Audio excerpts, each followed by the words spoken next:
G'day guys! So today's video is a unbox and test of my new ToolkitRC M8D battery charger. So got this new battery charger. I wanted to get a new battery charger as my main charger, while I have no issues with it, the issue I have is that it's the main battery charger for everything I have. Now, this ToolkitRC battery charger, I saw one when I was at a race event about a month or so ago. One of the fellas I know in Sydney had one of these, and it looked pretty good. So what I'm going to do is I'm going to cut over to the workbench and we're going to have a look at it and see how it performs. Alright guys, so here it is. This is the ToolkitRC M8D touch screen or touch charger. So I got this from AliExpress. Yes, I know there are some AliExpress haters out there. But as you can see, it is still in the shrink wrap. It is, what I'll do is, so we don't have the glare, I will carefully take this shrink wrap off.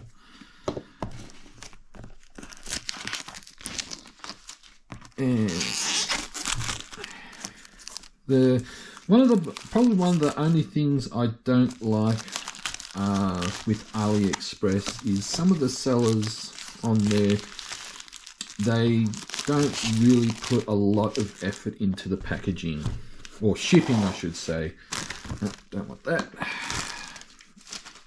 because as you can see there's a little bit of damage around the box, because this just came in a one of those little satchel bag thingies. So, but anyway, that's not a problem. So it is a touchscreen charger.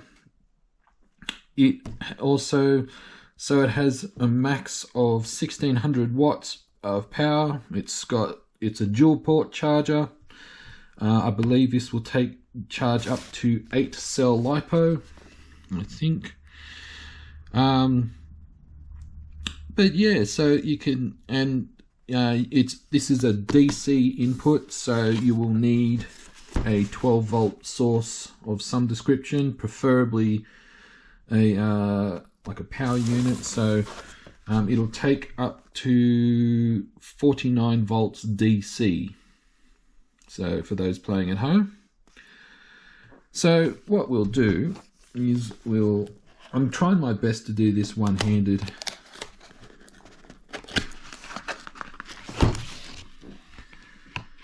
So this is what you get in the box. So you got a protective screen.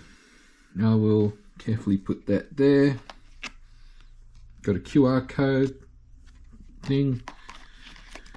And we have our quick launch manual. So it comes with an XT90 plug. So from what I can understand, actually, what else have we got here? Got a USB cable. I'm guessing this is for either like charging your phone or for maybe firmware updates. Maybe I'll have a look at that a little bit later. Is that all of it? Yeah. All right. I'll just put that there. All right. Let's cover that. Alright, so here it is, as it is. I will put that screen protector on shortly, but as we see here, it's a touch screen, so this folds up. Is there anything behind there? Nope. Okay, so we have XT60 ports to plug into. So if you have batteries that are XT60, they can just plug straight in. Some of the batteries I have are obviously bullet plugs, or even some of my helicopter batteries are XT90, so you will need to have little adapters, which is no issue. We have our balance ports. Yep, got cooling fans at the back here. So that's output. Hang on, what have we got here? Okay, so there is an SD card in the back here. 256 megabytes. So not very big. So what I'll do is I will have a look at the instructions and that on off camera, and I will get things sorted, and I will go through with you some of the functions. But at the moment we just have a quick look, and it's fairly sturdy. It is very compact. What I do like about it, because my other main battery charger is a Hota D6, I think it is, D6, yes. And it's a bigger charger. This is actually a little bit more compact, which is good because it makes it a little bit easier for transport. So I can put this in my pit bag and doesn't take up as much room, which is good. So what I'm going to do, guys, so as you can see here, it does come with an XT90 plug. So this is a female plug, and as you can see on the back here is a male plug right there. So what you'll need to do is, depending on the power source you're using, so I have a one of those 12 volt power supply units. So, and it has 4mm bullet plugs. Well, it requires 4mm bullet plugs to connect to. So what I will do is I'll solder up the plugs for it, and I will be back and we will go through some of the functions. Alrighty guys, so I have got the charger all set. Now I have made my own power lead to my power unit. Nothing wrong with the one that's included. However, personally I just found that it's a little bit short, and so I like to have a fairly long one.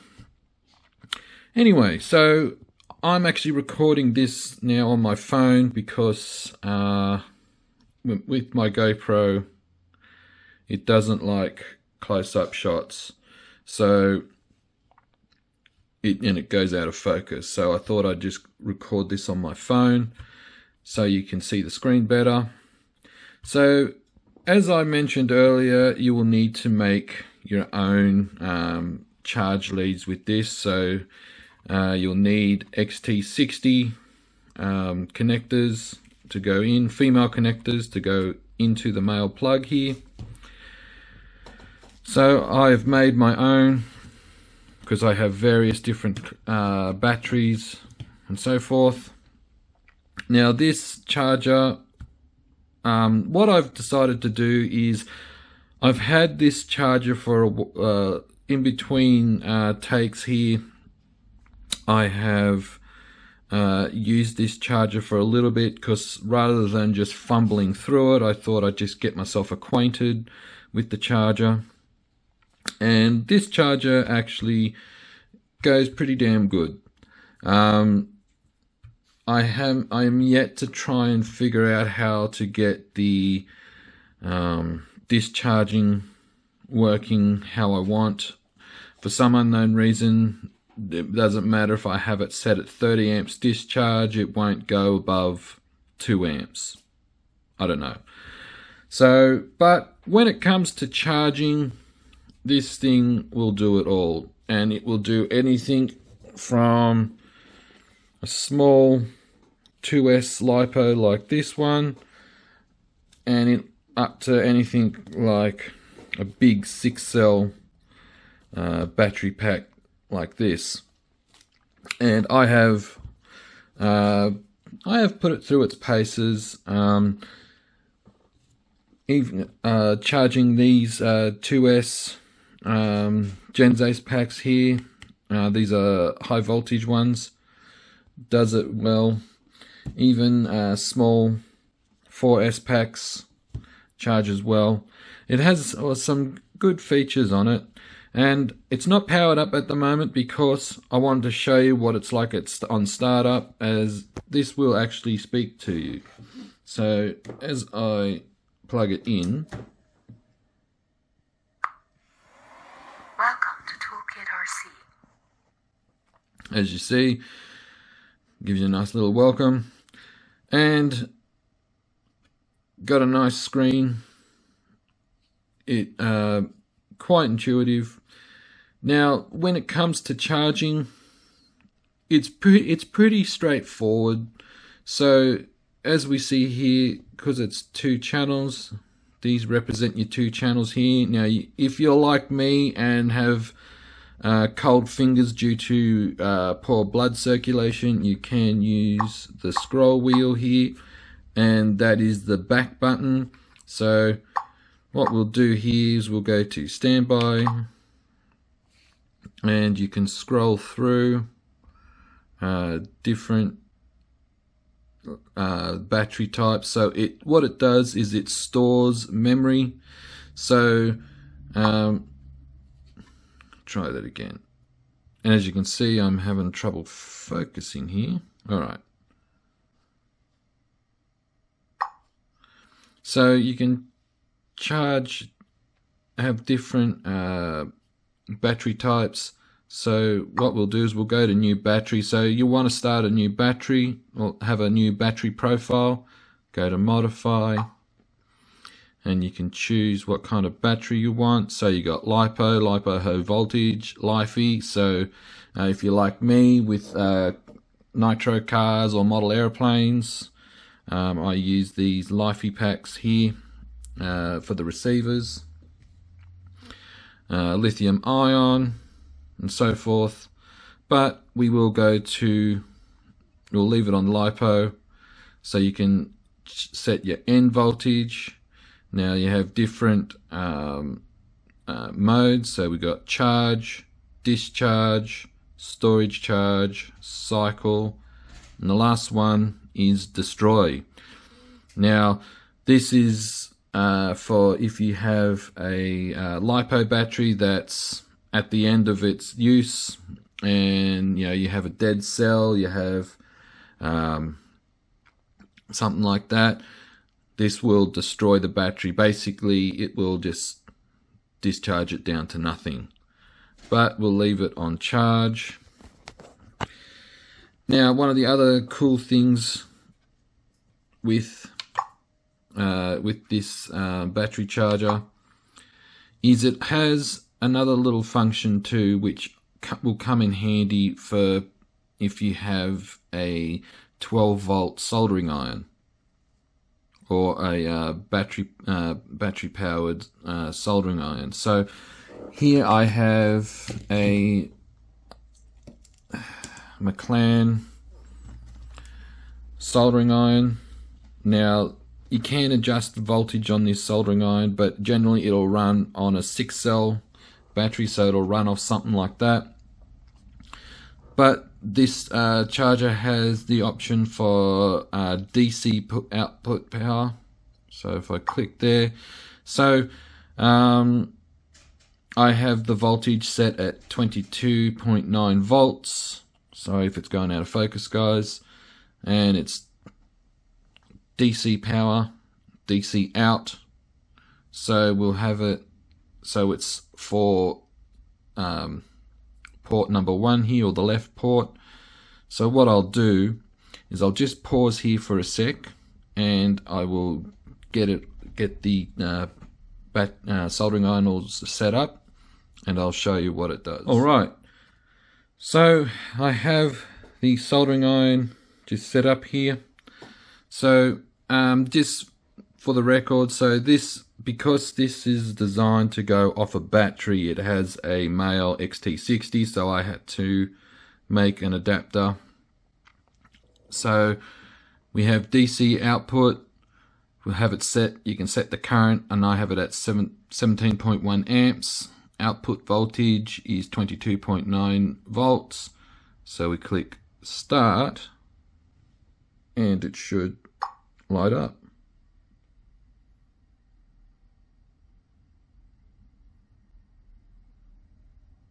There we go. So now the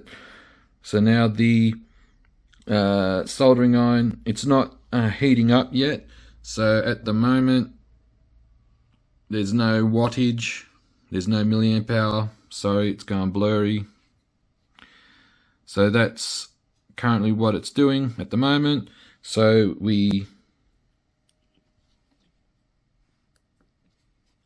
now it's starting to heat up.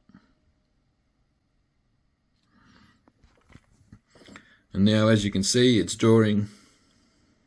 It peaked at about 2.6 amps. So there you go, guys. So if you're at the track or at the airfield, depending on what your hobby is, and you need some power to power your soldering iron, you can use your charger as a DC output. Now, one of the other good features I like about the battery charger is some of its safety features. And this is to help, basically, if you are hurrying and you do something wrong, you plug it in the wrong way, it will warn you. So what I'll do here is I got my Genzace battery pack here, and I will plug it in one-handed. Battery connected. So it's recognized that it's connected. Now, this happened to me the first time when I went to use this. With my old charger, the balance port is the other way around. So in this case, the negative is on this side and positive all the way along the other way, whereas my other charger is the other way around. So when I went to plug it in, which I will purposefully, now it won't do it straight away.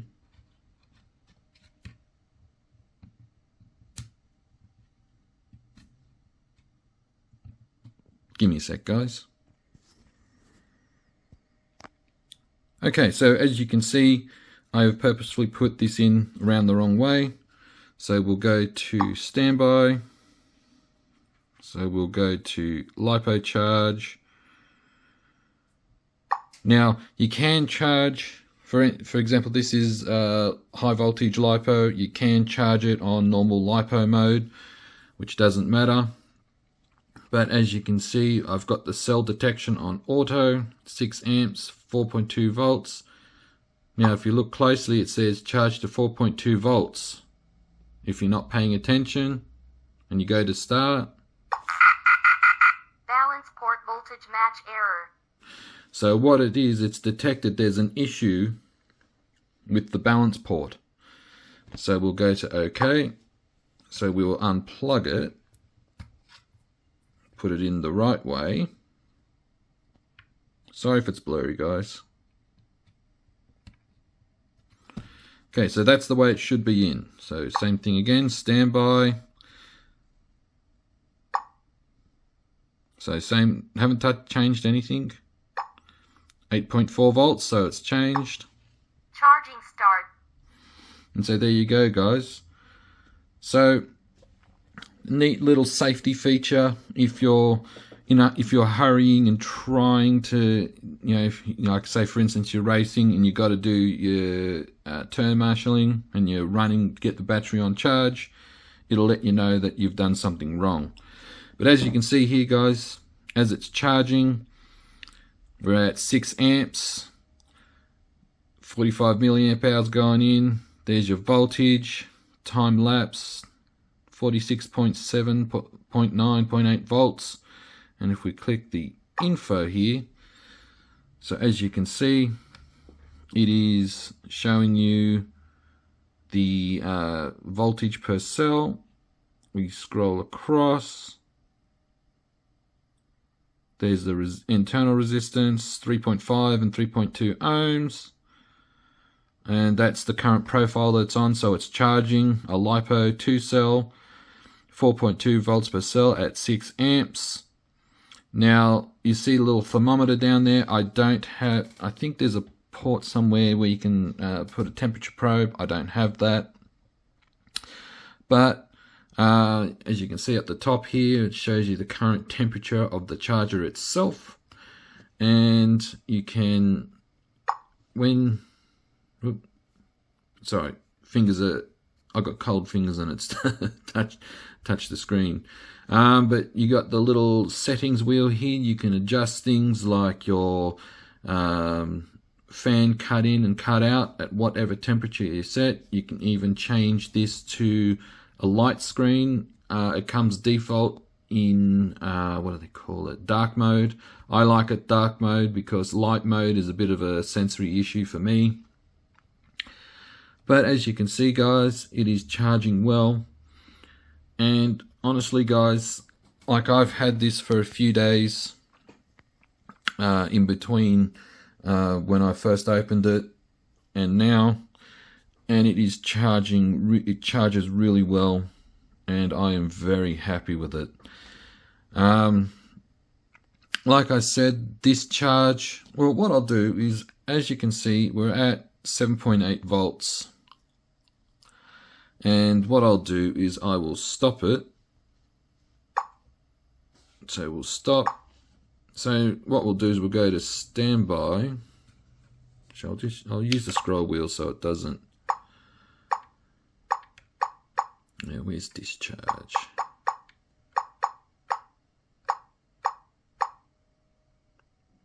Storage charge. Okay, so storage charge. As you can see, I have Discharge. I have it set I've got the Discharge set at 6 amps, and I've got it set to auto cell LiPo high voltage. So we click start. Discharge start. And you'll watch, I have it set at 6 amps. And as it goes up, 1 amp, 1.2, 1.4, 1.6, 1.8, 2. Okay, so it's making a liar of me here.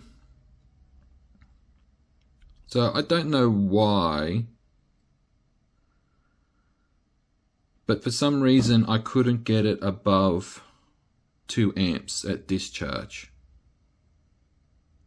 So if someone is a bit more versed in this sort of thing, please drop a comment down below. I'm all ears. But I don't really use a discharger or the discharging functions on chargers all that often. I actually have a ToolkitRC discharger that works for me.